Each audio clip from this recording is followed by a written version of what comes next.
మకర రాశి వారికి నవంబర్ 21 నుండి నవంబర్ 30 వరకు గోచార ఫలితాలు సశాస్త్రీయ పద్ధతిలో తెలుసుకునేటట్టు ప్రయత్నం చేద్దాం. ద్వితీయ స్థానంలో శని యొక్క సంచారం జరుగుతోంది. ద్వితీయ స్థానంలో శని యొక్క సంచారము శుభ ఫలితములను ఇవ్వజాలదు. ఇక్కడ కుటుంబంలో కొంచెం చికాకులు, ధన రాబడి తగ్గటము, వాక్కు అంటే ఈ ఇంట్లో చికాకుగా ఉండి అటు ధనము తగ్గినంత ఆదాయం లేకపోవటం వల్ల చికాకులు పెరుగుతూ ఉంటాయి మగవాడికి. వీడు అనవసరంగా ఇంట్లో ఉన్నటువంటి భార్య పిల్లలు వాళ్ళ మీద చికాకు చూపించటము, వాళ్ళు కొంచెం బాధపడటము, ఈ విధమైనటువంటి పరిస్థితులు కుటుంబంలోను వాక్కులోను ఈ విధమైన పరిస్థితులన్నీ మనకి ద్వితీయంలో శని యొక్క ప్రభావం వల్ల కలుగుతూ ఉంటాయి. ఇకపోతే తృతీయంలో రాహు యొక్క సంచారం జరుగుతోందండి. తృతీయంలో రాహు యొక్క సంచారం మాత్రం మనకి శుభప్రదమైనటువంటి ఫలితాలన్నీ ఇస్తుంటుంది. ఇక్కడ మనం పనిచేసేటటువంటి జాగాలో కావచ్చు, ఉద్యోగం చేసేటటువంటి స్థానంలో కావచ్చు, లేదా మన అన్నదమ్ముల మధ్య కావచ్చు, అందరి మధ్యన కూడా ఒక సుహృద్భావం ఉంటుంది. తద్వారా కొంచెం ఆదాయం పెరుగుతుంది. అంత మనసంతా ఉల్లాసంగా ఉత్సాహంగా ఉండటం కారణంగా ఏ పని చేయాలన్నా కూడా మనస్ఫూర్తిగా చేయగలుగుతాం. మనస్ఫూర్తిగా చేసినటువంటి పని ఏదైనా సరే అది విజయవంతం అవుతుంది. ఈ విధమైనటువంటి ఫలితాలన్నీ కూడా మనకి తృతీయ స్థానంలో రాహు వల్ల కలుగుతూ ఉన్నాయండి. ఇకపోతే చతుర్థ స్థానంలో గురువు యొక్క ఫలితంగా మనం చెప్పుకోవాలి. ఎందుకనంటే ఆయన ఉన్నది నిజానికి పంచమ స్థానం, కానీ వక్రగతిలో ఉన్న కారణంగా చతుర్థ స్థానంలో ఉన్న ఫలితాలు మనం చెప్పుకున్నట్టయితే చతుర్థంలో బుధుని యొక్క సంచారం మాత్రం సుఫలితాలు ఇవ్వదండి. అలాగే పిల్లలు విద్య విషయంలో కొంచెం వెనకబాటుతనం కనిపిస్తూ ఉంటుంది. తల్లిగారి ఆరోగ్యంలో కొంచెం ప్రత్యేక శ్రద్ధలు తీసుకోండి. అలాగే రియల్ ఎస్టేట్ వ్యాపారం చేసే వారికి కొంచెం ప్రతికూలమైనటువంటి కాలంగా కనిపిస్తూ ఉంది. అందుచేత వారికి వ్యాపారం దందాలు సరిగా జరగకపోవచ్చు, సరి అయినటువంటి ఆదాయం రాకపోవచ్చు. అలాగే మీకు ఉన్నటువంటి ఆ గృహం అయితే గృహము, వాహనము, వీటి యొక్క సౌఖ్యాన్ని కూడా మీరు పొందలేకపోవచ్చు.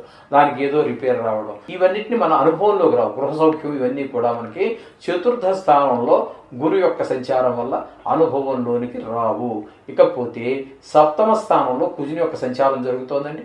దీని మధ్యన భార్యాభర్తల మధ్యన మాట పెరిగేటటువంటి అవకాశం ఉన్నది. కొన్ని సందర్భాలలో మీ మాటను వాళ్ళు తిరస్కరించేటటువంటి అవకాశం కూడా ఉంటుంది. అలాగే మీరు ఎవరితోటైనా భాగస్వామ్యంలో వ్యాపారము మరొకటో చేస్తూ ఉన్నట్టయితే మీ ఇద్దరి మధ్యన కూడా కొంచెము అభిప్రాయ భేదాలు వచ్చేటువంటి అవకాశం కూడా మనకు కనిపిస్తూ ఉన్నది. ఇక భాగ్యస్థానంలో కేతు సంచారం జరుగుతోందండి. భాగ్యస్థానంలో కేతు సంచారం కూడా మనకి ఏమాత్రము అనుకూలమైనటువంటి ఫలితాన్ని ఇవ్వదు.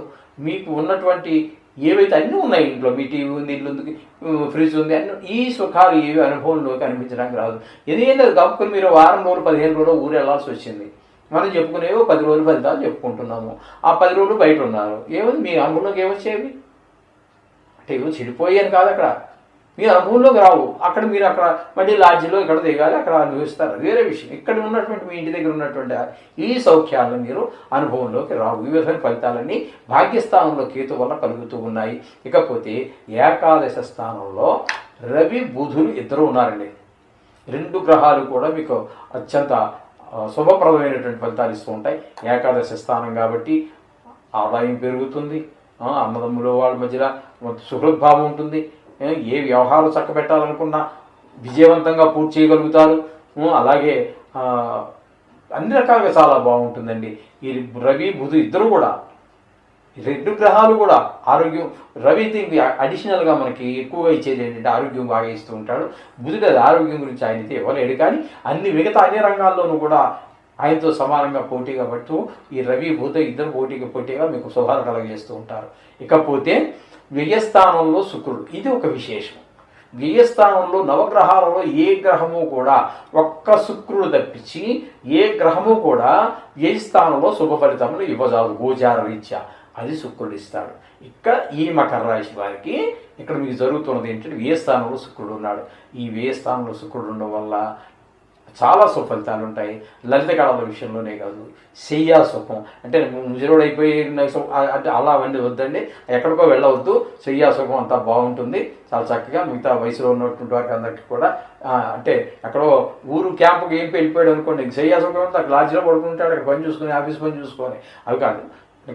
ఈ శయ్యా సుఖం అని మొత్తం మీద లలిత కళల విషయంలో సినీ రంగంలో వాళ్ళకి, ఈ అట్లా టీవీ రంగంలో వాళ్ళకి, ఈ మల్టీమీడియాలో పనిచేసేటటువంటి వారికి కూడా ఈ మకర రాశి వారికి ఈ శుక్రుడు ఈ 10 రోజులు అత్యంత శుభప్రదమైనటువంటి ఫలితాలను ఇస్తాడు. అందుచేత మనకి ఎక్కువ గ్రహాలు శుక్రుడు, రవి, బుధ, అటు రాహు, ఇన్ని గ్రహాలు మనకి ఇక్కడ చాలా చక్కటి ఫలితాలన్నీ ఇస్తూ ఉన్నాయండి. అందుచేత ఎక్కువ గ్రహాలు చాలా అనుకూలంగా ఉన్నాయి. మొత్తం చెప్పాలంటే ఇక్కడ మకర రాశి వారికి చాలా బాగున్నది. అలాగే మీరు ఎన్ని బాగున్నప్పటికీ కూడా ఈ నవగ్రహాల యొక్క పూజకి సంబంధించినటువంటి ఏదో ఒకటి చేసుకోవటం మంచిది. అలాగే మనం చెప్పుకున్నట్టుగా మరీ ముఖ్యంగా ఈ జీర్ణమైనటువంటి గుడులకు, అలాగే చిన్ని గుళ్ళు వాడి భక్తి ప్రదర్శించుకోవడం కోసం వాళ్ళు ఏదో అతిభక్తి పాపం ఏం చేస్తారండి, దేవుడి కల్లోకి వచ్చి వాళ్ళ దగ్గర ఏదో కట్టవయ్యా అంటాడు, తినకో ఏదో గుడి కడతాడు పాపం. ఆ తర్వాత దాన్ని మెయింటైన్ చేయడానికి ఈయన వయసు అయిపోతూ ఉంటుంది, దానికేమో తగిన ఆదాయం లేకపోతూ ఉంటుంది. అటువంటి వాటికి మీ యొక్క చేయూతని ఇవ్వండి. దేవుడు మీరు ఒక్క చేయూత ఇస్తే మీకు ఆయన సహస్రపాదు సహస్ర శీర్ష పురుష అని తెలుసు కదా మీకు.